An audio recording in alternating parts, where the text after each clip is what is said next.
We start today's edition of the program on a sad note.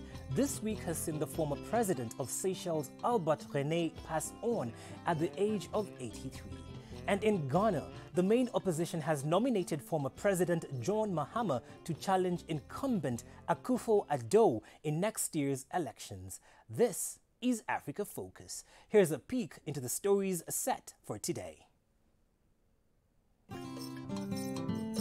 Housing crisis. South Africa's black majority battles apartheid-era urban planning. Somali students volunteer to educate the dispossessed. Cameroon's first blind lawyer fights for disabled rights. I'm Lenny Rashid, and our sign language interpreter is Teresia Washira.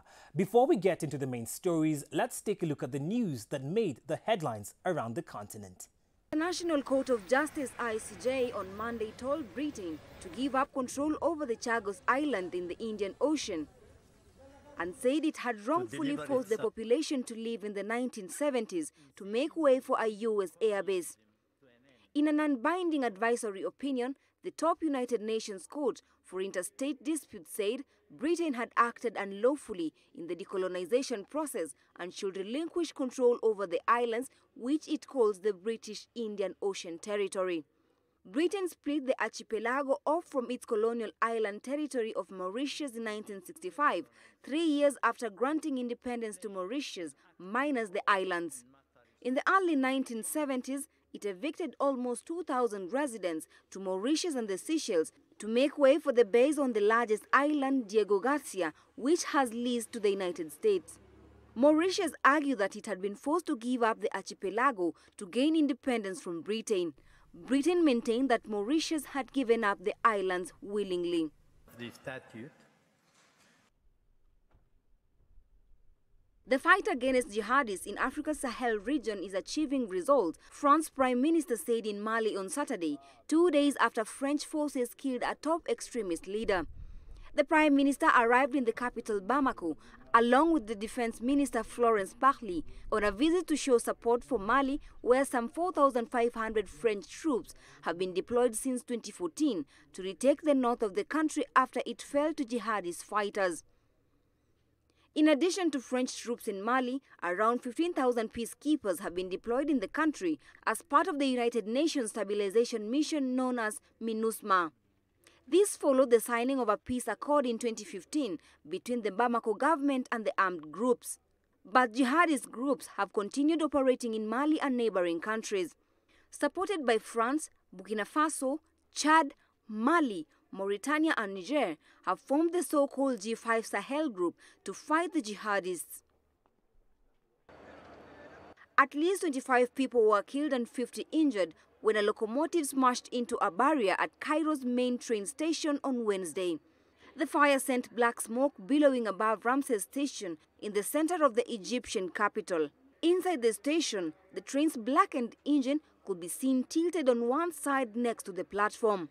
Security sources said there was no indication that the crash was deliberate. However, Prime Minister Mustafa Madbouli announced from the station that the incident will be investigated and anyone found responsible will be held to account. Egypt has one of the oldest and largest rail networks in the region, and accident-causing casualties have been common. Egyptians have long complained that successive governments have failed to enforce basic safety standards for the railways. The Transport Ministry suspended all train arrivals and departures at the station. 25 years after the end of apartheid, land ownership remains a sensitive subject in South Africa. A mostly white minority live close to the central business districts, while the majority of black South Africans live in informal settlements on the outskirts, which keep growing. A group of 300 illegal building occupants in the heart of Cape Town are taking matters into their own hands. This abandoned building in downtown Cape Town is home to more than 300 people.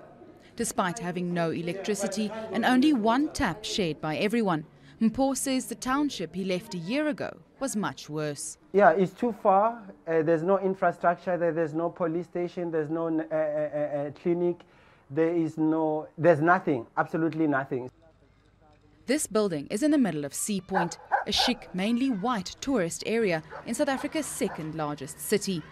Living in this prime location is normally impossible for the poor, even though they come into the city to work. We don't mind living like what? Just to show the government we want houses in the inner city. And if they want us out of here, the only reason we're going to move out here if they build for us houses in the inner city. 24 years after the end of apartheid, the demographic distribution of South African cities has not changed much. A white minority lives mostly in gated communities close to the business hubs, while many black South Africans still live in cramped, dangerous informal settlements with poor service far outside the city. The racially unequal distribution of land is not just an unfortunate legacy of apartheid. It is an unacceptable continuation of apartheid. In Cape Town, the local government recognizes this problem, but says it couldn't have done things differently without much greater resources. We've built in South Africa 4.8 million houses, free houses, unprecedented in the world. But what we've done is built them where we can do large volumes of housing quickly and cheaply. And so we've built housing on the edge of the city, far away from where jobs are and where the amenities are that everybody else takes for granted. Whether agricultural or urban, land ownership is an explosive topic in South Africa, especially ahead of the 2019 general elections. Since his appointment, President Cyril Ramaphosa has promised to accelerate land reform to correct some of the injustices of apartheid. Ravaged by decades of war, Somalia has one of the lowest literacy rates in the world. Successive governments, busy managing political crisis and the threat of terrorism, have abandoned the education sector. Today, people who have fled their homes and live in IDP camps are often not able to send their children to school. But citizens' initiatives are slowly changing that narrative. Uprooted from their homes by war and famine, these children are finally back in the classroom. For years, they've been living with their families in IDP camps outside Mogadishu, where everything is lacking. Young student volunteers are teaching them basic literacy and numeracy skills under makeshift shelters, sometimes just under a tree.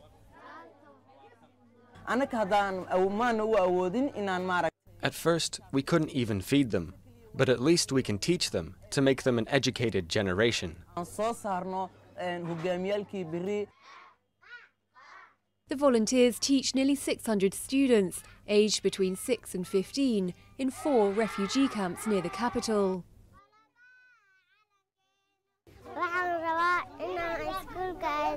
I like studying in this school, and later I want to be a nurse to help people in hospitals.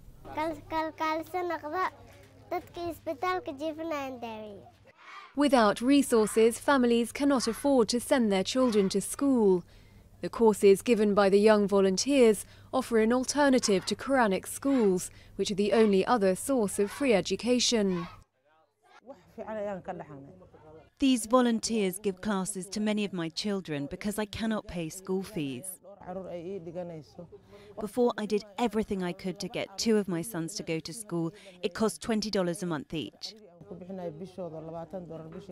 I have other children and I cannot pay for school.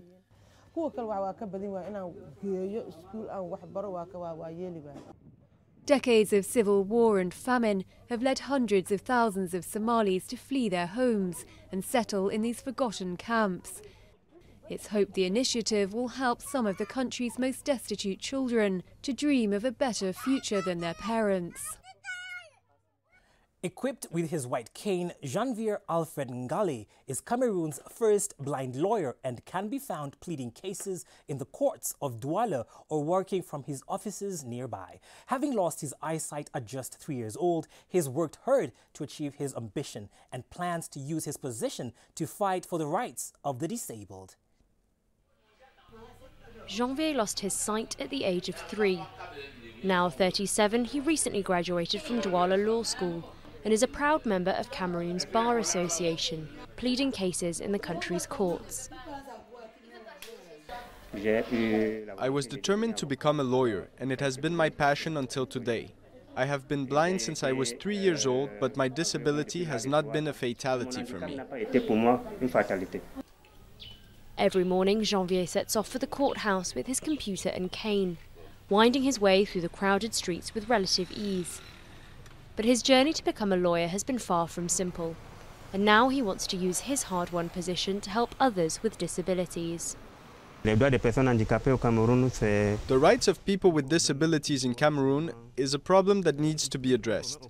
I believe that by becoming a lawyer, I can be at the forefront in defending the rights of vulnerable people, specifically people with disabilities. Janvier's blindness can pose problems when defending cases, for example when last-minute documents are submitted to the court. To get around such obstacles, he set out to learn legal texts by heart. He is very useful for our firm because this way of being able to master the text is very important. Even at the penal level, when you talk about a text on adultery or the excessive demand of a dowry, he will explain it to you clearly and precisely.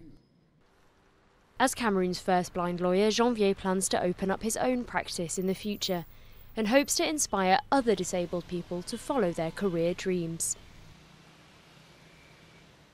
Coming up after the break.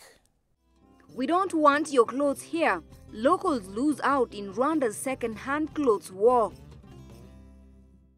We're taking a short break now, but don't go away. There's lots more when we come back. Keep it switched.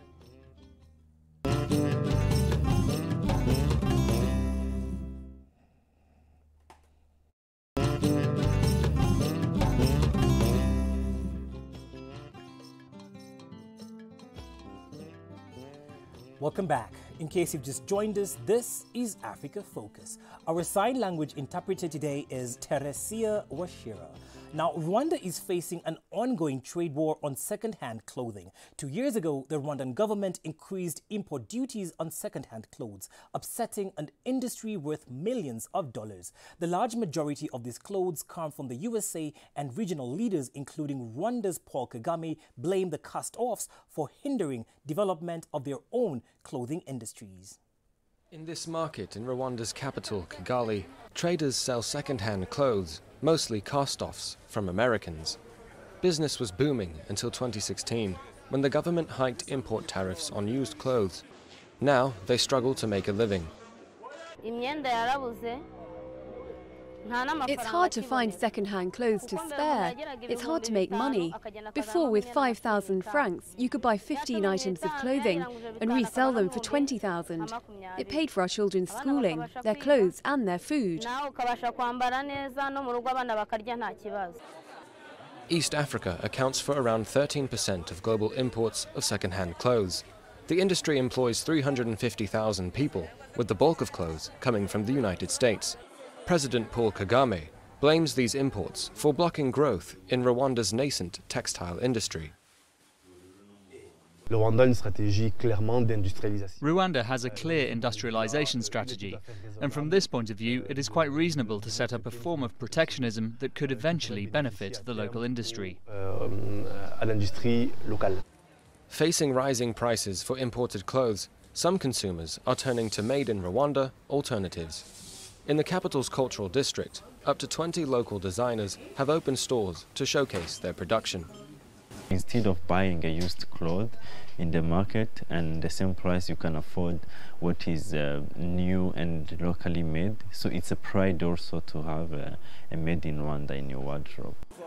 While Rwanda's burgeoning garment industry looks to gain from the change, in the meantime, it is ordinary Rwandans, buyers and sellers of second-hand clothes, who continue to suffer.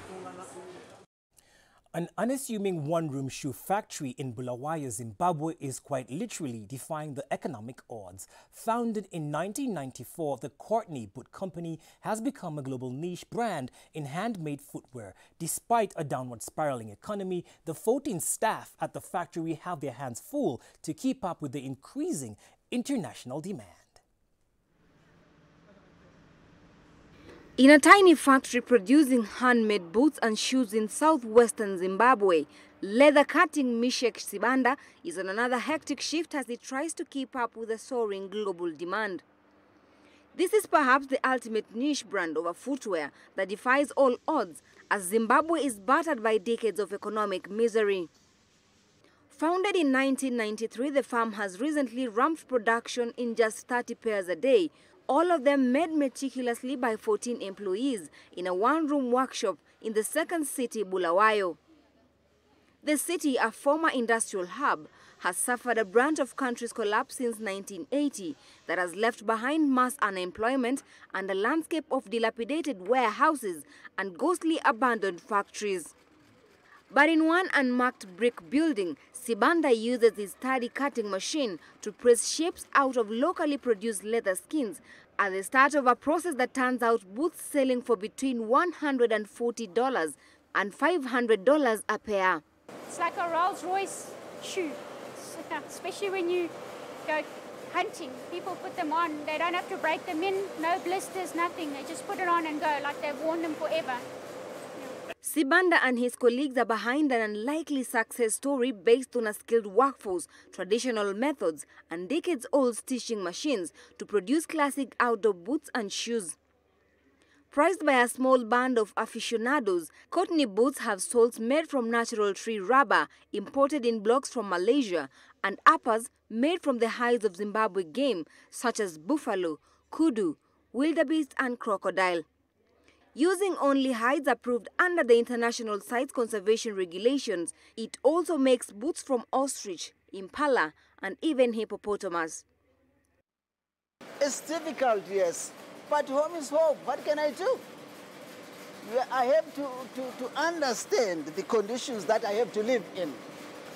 I've got to suit the environment because the environment does not suit me. So I've got to change and suit the environment. Find out what is needed. How can I live? What can I do? How can I improvise? The same 15 basic designs have been unchanged for years, eschewing the fickle trends of fashion except for a few colorful dyed women boots. Exporting mostly to the United States, Europe, Britain and neighboring South Africa, the boots are paid for in precious US dollars, the key to survival in Zimbabwe's economy as it staggers downwards. The country, hammered by hyperinflation 10 years ago, is again being roiled by a currency crisis, government mismanagement, and fuel shortages. Employment, 99.9% unemployment. You see how difficult it is. It's lucky if you have a job, because most of the people don't have jobs. So when you find yourself employed, you know you are that one out of 100 who is lucky. Many businesses have folded and investors have fled over the last 20 years, but the Courteney Boot Company is rushing to keep up with orders. Each shoe can take up to 2 weeks to make, and 3 extra staff were employed last year to boost the output. Several employees come from local shoemaking families, including fathers, brothers and sons, with youngsters learning the trade at home using offcuts from the factory bins. We are very busy at the moment. I think this year we've started as one of the busiest years I've ever seen in my lifetime here. And we are very fortunate. The company is named after Frederick Courteney Sellers, the legendary explorer and hunter who died in 1917, and it is still owned by Gail Rice, widow of its founder John Rice. Back on the production line, Sibanda says that he expects Zimbabwe's renewed troubles to test the company to the limit in years ahead. Dana Rose, Switch TV. Africa's biggest film festival opened on Saturday, marking its 50th anniversary and buoyed by its contributions to the continent's film industry, but overshadowed by security problems in Burkina Faso. Launched in 1969 and loosely modeled on the Cannes Film Festival, FESPACO provides an opportunity for African movie and TV professionals to network and pitch their work to clients in Europe, North America, and beyond. The festival is held biannually. This year's festival, themed Memory and Future, is set to screen 165 films over a week, ranging from features to TV series, cartoons, short films, and film school projects. 20 full-length movies will battle for the famous African Oscar, The Golden Stallion of Yenanga, named after a mythical 12th century warrior princess who founded the Morsi Empire. Regardless of the fact that we're having a challenging security environment, we would like to thank all those who made the trip to Ouagadougou because it's a testimony to the solidarity they have with the Burkinabé people. This year, much attention will be on Kenyan film Rafiki by Wanuri Kaheu, which already made it into the official competition at Cannes and was temporarily banned in Kenya last year because of its lesbian love theme. Another front runner is Desrances by Burkina Faso director Apolline about post-electoral troubles in Ivory Coast in 2010 and 2011. To the women and men of the film industry and other audiovisual professionals, I warmly congratulate you on this 50th anniversary of your immortal festival. Our talents, creative genius and fervent commitment to the seventh art in the service of Africa are worthy of praise. Organizers are expecting 4,500 film industry participants and are hoping 100,000 members of the public to turn out for the 450 screenings taking place in 9 venues in Burkina Faso's other major cities. For a long time, movie making in sub-Saharan Africa has been dominated by Nigeria's Nollywood, the second biggest in the world after India's Bollywood, while Senegal and South Africa have long established and respected industries. We are here in Ouagadougou in this Sahel where the dangers and risks to the stability of the region and the peace of these populations have merged in a dreadful collusion. No one is unaware of the devastating effects of terrorism, fanaticism, and jihadism on our societies and elsewhere outside the continent. In rich countries, African films may be screened in art house cinemas but rarely reach mass audiences due to financial constraints. Whatever potential organizational shortfalls you encounter inherent in this kind of activity, be sure of one thing: we love you. We love you because we love our country, Burkina Faso. We love you because we love our continent. We love you because we love Africa. Experts say emerging digital technology can offer film directors huge savings in production and distribution costs. Burkina Faso is currently on the front line of a bloody insurgency that has spread across the Sahel region after raids began in the north of the country in 2015 before spreading to the east, leaving more than 300 dead. Safi Godana Mamu, Switch TV for Africa Focus. On Africa Focus, we love hearing from you, so make sure you get interactive with us on our various social media pages. Remember, you can view this program along with a wide array of other programs on DSTV channel 268. If there are any stories that you would like to cover in our country or your region, text us on 22999. On behalf of the entire team here on Africa Focus, thank you for keeping us company on this exciting of journeys. Enjoy the rest of your viewing.